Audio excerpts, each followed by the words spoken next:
man again, King Olammzzy. I welcome you to another episode of the Flashpoint show. Trust me, you know how we do it on this show. We bring a lot of people with career and potential just for you guys out there so that you can have a lot of few tips and genuine points, irrespective of any career. But today, I am not bringing an entertainer. You can see, though she's beautiful, right? She's not an entertainer. She's not even a video vixen. Trust me. Business. She is a very great business icon. All right. Leelah, how are you today? I'm good. Oh God. It's my first time here, so thanks for having me. Oh, it's a pleasure. All right, Leelah, can you just please introduce yourself to your out there? Introduce myself. Okay, I'm Leelah. Leelah? Yes. Not just Leelah? I'm from Malaysia. Wait. You just tell me that Leelah. You understand? Just tell me. Just Leelah. What? Okay. Your full name is. Oh, my full name. Okay. My full name is Leelah Haizar. Say Haizar. Leelah. Leelah Haizar. Said Haizar. Oh yeah. Where are you from, Leelah? I'm from Malaysia. Of course. You look like Australian though. I look like Australian. Oh, yeah. You must be blind. Alright. Have you been to any other country or something? Well, as a Malaysian, we don't count Singapore because technically it's an island. But if you want to count it, then yes, I've been to Singapore. Hey, so are you telling me now that somebody traveling all the way from another country and landing in the land of Singapore, the person did not go to country, the person went to island? No, it's not about the Singapore, it's about the Malaysia Singapore distance. Yeah. Malaysia. Like specifically, if you you're pompous. You're very pompous. Wait, basically, I think that Singapore came out from Malaysia, right? Mm-hmm. Like history based. History based. So yeah. Singapore came out from Malaysia. That is the reason why you are looking at, okay, can you imagine my son coming out of me? Can I call my son a country or something? You know, like when I was in school, they said that Malaysia and Singapore are like couples and then they broke up. So Singapore is now independent. And now Malaysia is like jealous to see their ex is like independent now. But you know Singapore is not better than Malaysia, right? Of course. I like this. The most expensive country in the world. I like this. For the fact that you admitted that Singapore is more beautiful than Malaysia. I mean, I'm not a hypocrite, right? So at least you are not take. I like that. Alright, like how long have you been into entrepreneurship officially? Entrepreneurship, I've been you can say 2 years. 2 years now. 2 years now? Oh yeah, wow. So like have you worked any others probably private sector or government sector or any of the organization before? Well, technically now I am doing a lot of things at once. Oh yeah? Yes, I am working for an NGO. It's like we represent students all over Malaysia for an education society. Okay. Yeah. And I also have my own business, but it's a small thing, you know. Wait. It's going there. The business, you're talking about your business, like what's you really like? I want to know the instinct of your business, like what do you venture into? Well, I am focused more on beauty treatments. You know, like beauty enhancement. Yeah, but not plastic surgery. I want to do like liposuction. Alright, then Leelah, tell us how your background look like. My background? Yeah. Like... You school in Malaysia or school in London already? What? I'm really asking. No, I studied in Malaysia, you know, since I was a kid. School here, everything here. A family of 4 or something? No, I live with my mom. Just your mom? So my siblings, we only have 2. Me and my sister. Oh, you have just 2 siblings? Yes. And you know, the best part is, me and my sister, we are 17 years apart. Wow. Yeah. What do you guys communicate? Yeah, she's like my stepmom. Oh, she's like... You know, the level of like, because we're too far apart, that she acts like a parent more than my own parent. Oh yeah, now I got the chemistry now. Oh, that's great. Okay, now you know, being a CEO of a particular company, you understand, and you that one way or the other, it's not really easy like that to get. So like, how does the journey to that CEO, Chief Executive Officer, you understand, to you, how does it look like? Is it that rough, or when you started your business in 2020, boom, it just boom all of a sudden? Is it rough or nice or something? Well, I don't see myself as a CEO. Of course, you said you want a business, right? Yeah, but I don't see myself as a CEO. I see myself as this is something that I'm doing. I don't see myself as a boss. I see myself as a hustler. Okay, wait. A person that is doing it, you know. Yeah, I got you. Okay, hold on, okay. You have some staffs or something. You got staffs, right? Mm-hmm. I can imagine. You say you're not the CEO. So what are you? No, it's like I'm a friend, you know. I'm a colleague, you know. I like that. So, apart from entrepreneurship, do you have another thing? You were saying something regarding NGO or something. Yeah, I'm working for an NGO. Okay. We represent students all over Malaysia. Okay. That is focused on Education Society. Okay. Yeah, so we run like events, Okay. like debating events Oh, yeah. for all over Malaysia, and also international students are also welcome in the event as well. So that is what we're doing. But I'm kind of new on that because technically the company is run under my very good friend, so he took me in. Okay. So he's like my boss. Yeah. So it's kind of like So how long have you done the NGO sector? it's been a year. A year, right? It's been a year. That's So good. I'm still learning with that. I'm juggling a lot of things right now. Yeah. Yeah. Basically, you see, when you do this, it's not because you're lazy. You understand? It shows the fact that, okay, I can do this. You get me, right? Alright, guys, we'll be going on a short break. You just wait and stay cool. Don't run away. And you're right there. Alright, thank you very much.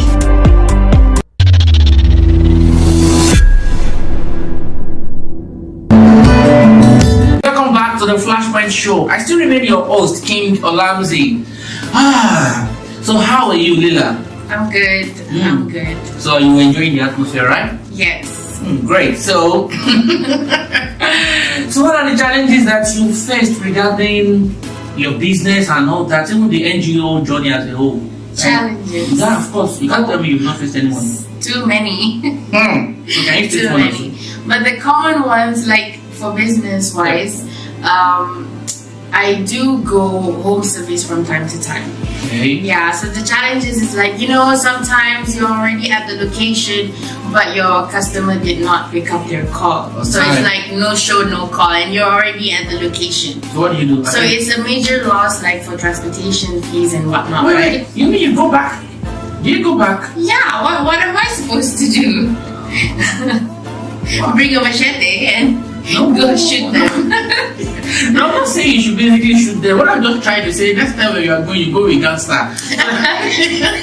So that when you get there and the customer is not picking up on time, you understand? That's a challenge, you know, especially like as a young woman, sometimes they don't take you seriously, right? They feel like it's just, she won't do anything about it because she's not like a world label or something, you know. She's just a local business, you know, small business person. So that means that on that transportation already you lost that one, right? Because okay, imagine if I'm from KL, Okay. right, from Kuala Lumpur, and then the person that wants my service is like in Selangor. And then why don't you do it like this? You understand? Probably you just have some payment before, like an upfront, like an advance. You understand? I understand what you're saying, but you know, sometimes my customer is foreign based. You know, I don't really deal with a lot of locals. I deal with a lot of foreigners. Okay. And most of these people doesn't, you know, they prefer cash. So because of that, I'm lenient and I feel like, you know, we help each other fair. And even as a matter of fact, I believe you have to be lenient to some extent because you are just starting. You understand? Because if you started 2 years ago and you cannot say you want to start acting like someone that have been in the business for 10 years or something. You're if right. you try that with me, I shoot you. Anyway, it's fine. Anyway, like okay, let me ask this question. You understand? Apart from the transportation of the thing, like you see, there are some rudiments that you face regarding business or something. So that people out there that really wants to venture into business, Like what and what should you do before you venture into a particular business? You know, I'm talking to you based on the fact that you are a business type and entrepreneurship as well, you understand? So what and what should be done, you understand, like your visibility study before you venture into that kind of business or something? What do you think people should do? Okay, when it comes to making your own business, I feel like you need money to make money. You need money to make money. Yeah, that's why the rich is getting richer and the poor is getting poorer. You know, because to make a business you have to invest a certain amount, and if you don't have that certain amount, you won't be able to go like as far as you want at a period of time. You know, that's why it took me 2 years to get here now, because so even that means that if at all you want to venture your capital into a particular business or something, you still have to think both indoor and outdoors of that capital. Like, okay, if I'm doing this now, one way or the other, a lot of obstacles will show. You understand? Like slow business scale and all that. So how do you cope? Well, that's why you need to make like sacrifice in terms of your expenses. You know, so that's what I did. Like I save up my own, like in my own pocket money, so that I'm able to invest in like a loss if I have a loss in that month. You know, so that it can cover. Oh wow. Yeah, but thank God it's not like I'm losing every month, right? Like, what am I still doing in the business if I keep losing? At least something is keeping up, right? At least to pay the bills and to pay your staff and all that. Okay, then. You see, one thing I noticed is that irrespective of how the challenges might be, once you have passion and what you are doing, it's yielding gradually, you understand, a drop of water will definitely fill the bucket one day, right? Okay, so who is the celebrity crush, Leelah? Celebrity both crush? Both Asia and international level. Asia? Yeah. I don't have anyone in Asia that I like. You know, you're not an Asian artist. So I can't say yours. Can you imagine? But international, I would say either Tupac is dead. Or you still like him? I like something that is meaningful. Yeah. Definitely you listen to a lot of Tupac's music, right? You can say. Wow. And also, one of my favorite recent would be Leelah. Alright, so what's your relationship like? Is there any cordial relationship between your co-CEO or people that venture in the same business like you? Because it is this Malaysia that I get to know that when you enter into a particular mall, you understand, you will see about 5, 6, 7, 8 outlets, you understand, that they are selling the same kind of thing. You understand? Honestly, how do you guys feel? Like, you know, I believe that you guys should have a very smooth relationship, because where I am coming from, you can't try that, you know. So, do you have any cordial relationship with anyone like that? As far as I know, I do not have like a personal relationship. But like, if we do meet or we see each other, because Malaysia is small now, right? Yeah, sure. So if we see each other outside, we don't beef. You know, we just like, hey, yeah, because we have this mentality of a healthy competition. You know, like we have this mentality like, if it's your cut, it's your cut. If it's my cut, it's my cut. You know, like that. fair. Okay, can I ask you a question? Yeah. Honestly, this is just a random question generally. Like, have you ever been embarrassed publicly just because you are an Asian woman? Embarrassed? No, but I've made a lot of people. Embarrass themselves. Okay, then why is it that the level of racial attitude is just so much like that? Because, okay, let me set an example. When I really came to Malaysia, you understand, it's a scenario whereby whenever you enter the escalator, the lift together, but then all of a sudden, you know, their reaction, they start covering nose, like they say, busu, I don't understand. Yeah, sure. You understand why? Okay, this is not about like they are taking racism or like they are racist. You have to understand that Malaysia is not a like open-minded country, especially the people. people, they are not open-minded. If you are not English-oriented, you are not open-minded. In Malaysia, right? Yeah, they believe in their own culture. Then I think instead of that, okay, then if you're saying something like that really means that they are just I smell jealousy here somehow, you know, or an intimidation when whereas somebody that is English oriented. Yeah, you know why? Because Malaysia is like, okay, we were colonized by the British, so everything in Malaysia is already influenced that, oh, white people are like the gods, you know, and like other people with darker skin tone, they are not of like, even Indians in Malaysia, they are facing like a lot of racial problems, you know, even like those Malays who have darker skin tone, they are facing racial like problems as well. Wow. Yeah, so we have this mindset that if you have fair skin, you are beautiful, which I don't get it because I'm attracted to dark skin men. So Really? Alright, okay, so for the fact that you are attracted to dark skin, so I'll be asking you, are you in any relationship? no, I'm not. So everybody can just come and slide into your game and shoot their shot, right? They can try. They can try. I have my standards, so they can try. Really? Yeah. So when you see your criteria in man, you just bump into the person or what? No, because the standards that I have, it is effort, and effort doesn't comes in like one shot, you know. It comes in many shots. So wait, you think now if I want to toast you now, I now have to be coming every day, every time? Yes. Be troubling you? Yes. One day I'm tired. That's the point. We want you to get tired.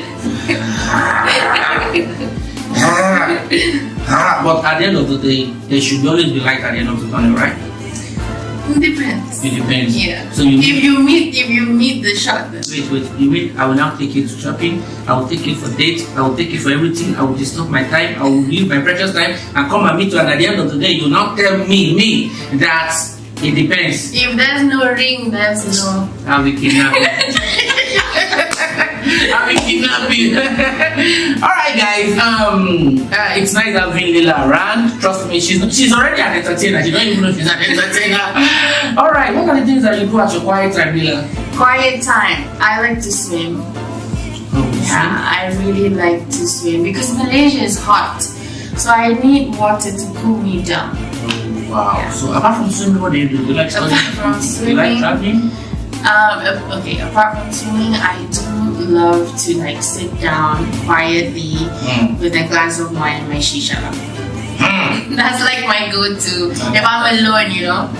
I like that. So, what advice do you have for the upcoming entrepreneurship out there? Like, okay, maybe one way or the other, they want to venture, even in the kind of business, the line of your business, and they wish to be a business tycoon like you. So, I believe you should have one or two things and as an advice for you. Well, who am I, right, to give advice? Because I believe that we are all learning every day. Yeah, sure, you're right. But for me personally, if you want to venture into something, be sure to be very skillful at it first before you venture into it. Because you always want to give out quality and not quantity. I like that. Alright guys, you've been hearing a lot of things from Leelah. As you can see, she has been giving you a lot of tips that you don't even know about her. Trust me. Okay, we'll be here on the show now. We'll probably still have one or two things to say or opinion or questions that I did not ask Leelah and you still want to ask her. Patiently, I'll be waiting for you guys at the comment section. The comment section is open right immediately after behind this video. Alright, Leelah, thank you very much for coming to the Flashpoint show. Thank you for having me. Honestly, we are very glad having you. Trust me, we are glad having you. Okay, so where can your viewers out there get through to you? Probably don't want to patronize your business or something. Yeah, I have an Instagram page for my business. Okay, what's plushbar.co. Come in. Plushbar.co. It's PLUSH. They don't need to come and stress our life. So say it one by one, please. Say it one by one. Plushbar.co. Okay. That's like for my business page. Alright. Personal is Leelah Haizar. Alright, okay. So do you have any Facebook regarding your business page or something? I don't have Facebook. I only have Instagram. Instagram, right? TikTok? I have TikTok, but it's not. It's like personal. Personal, Yeah. so that people don't come and see how you misbehave. Anyway, it's fine. Okay. All right, guys. This is the end of the show. I still remain your host.